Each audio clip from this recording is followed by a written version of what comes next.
Hello, we are the Kappa Research Group, and the title of our research project is Media in the Eye of the College Beholder, How the Statuses of College Students Impact News Media Consumption. The researchers are Caitlin Bamford, Kevin Gable, Melody Moses, Heidi Stevenson, and David Wagner. In the digital age, news travels really fast. You can get it pretty much anywhere, anytime with a smartphone or a tablet. It's been noted by an article by Larry Greenmeyer that news travels 6 times faster on Twitter and is more likely to be recirculated 70% more often. Now, why is this important? Because we live in a democracy that depends on informed civil discourse to solve our most basic or complex problems. And understanding how we choose our news sources can really help us to understand how to be better prepared to solve our issues.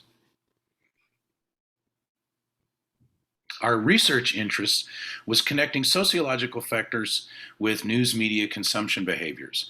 The sociological factors we looked at are age, socioeconomic background, political party affiliation, and whether or not a subject voted in the last election. Our news media consumption behaviors was how closely a subject follows the news.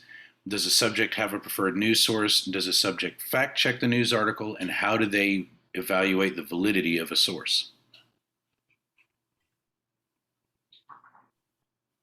All right, so for our first background literature article, it was titled Implicit Bias in Healthcare Professionals. And the significance of this article to our study was that it looked at and found that individual statuses or backgrounds were significant to the level of bias, and this also affected the type of media they sought out or relied on.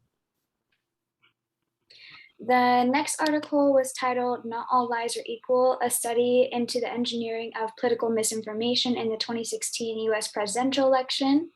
This article was significant to our research because 80.4% of our respondents obtained the majority of their own news from social media and messaging apps.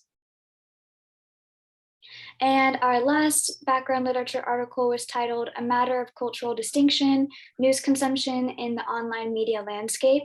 And this article was probably the most significant one that we used for our background reading because it provided further support and evidence for our findings that socioeconomic statuses influence type of media that one seeks out.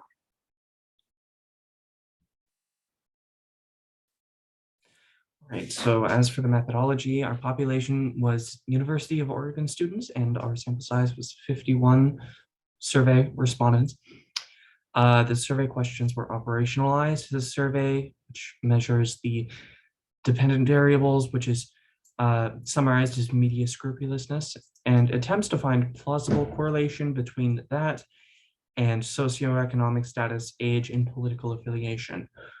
The research was quantitative, and our confidence level with our results was 90%, with a margin of error of plus or minus 12%. News consumption was operationalized by using a Likert scale. It was also operationalized by using questions that with response categories that were either mutually exclusive or exhaustive. Socioeconomic status was measured through a closed-ended question in which response categories were exhaustive. Political affiliation was measured by mutually exclusive response categories. However, respondents could write in their own responses. With a sample size of 51, our findings have a confidence level of 90% and a margin of error of 12%. Frequency distribution tables were created to compare the dependent and independent variables. Due to the size of the sample, and perhaps the use of convenience sampling, bias seemed evident in the data.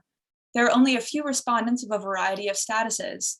Also, a few respondents entered joke write-ins, and virtually all of the participants were between the ages of 18 and 22. So, some data was disregarded while calculating our findings. Regardless, we were able to examine the frequency and means of responses and test for relationships between the independent and dependent variable. To the question, where do you most often obtain your news? 80.4% of all participants reported using social media and messaging apps. 58.8% of all participants obtain news through information shared by friends and family, and 56.9% reported obtaining news from traditional online newspapers and online magazines. To the question, which factor is the most important to you when deciding how trustworthy a news article is, 29.4% reported news source, and 19.6% reported detailed explanations and discussions. 58% of respondents who identified as coming from an upper middle class background selected a 4 or 5 on the Likert scale in response to, after reading a news article from a news outlet, how often do you seek additional articles on the subject from other news outlets?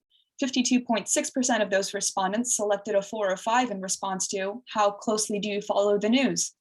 While evaluating an article's trustworthiness, these respondents reported prioritizing news source, detailed explanations and discussions, familiarity with the news source when evaluating a news source. The data collected from upper middle class respondents corresponds with the conclusions of a study by Olson, Lindell, and Arkede. They concluded that those who come from white collar backgrounds are more likely to consume quality news media.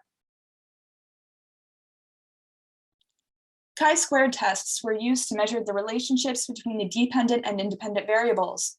A hypothesis test was carried out for the results of each chi-squared test.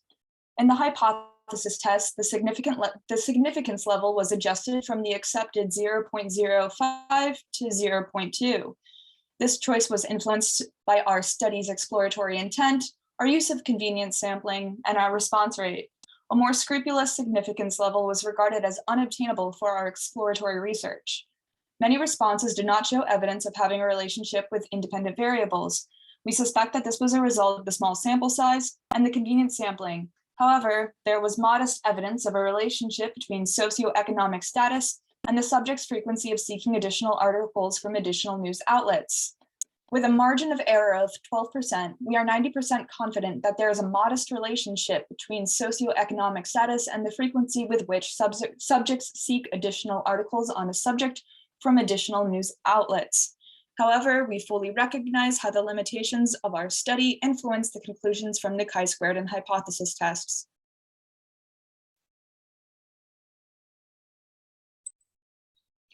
As for the analysis of our findings, we found that socioeconomic background had the strongest correlation to seeking additional information.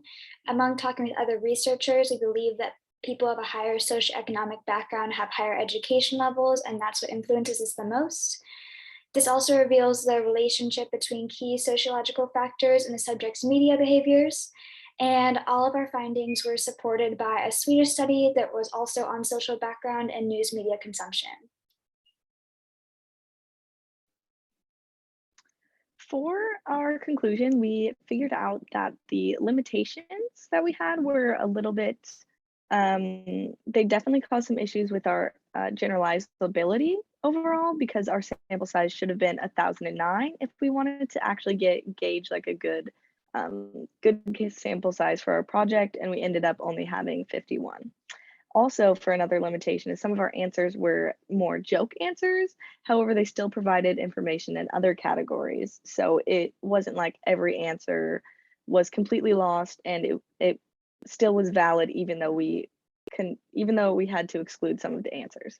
For future research, it would be helpful to redo this study at different universities to gather more data there and see if it's just consistent for Eugene, or if it is as we found the correlation to be between socioeconomic status and the frequency of seeking additional sources.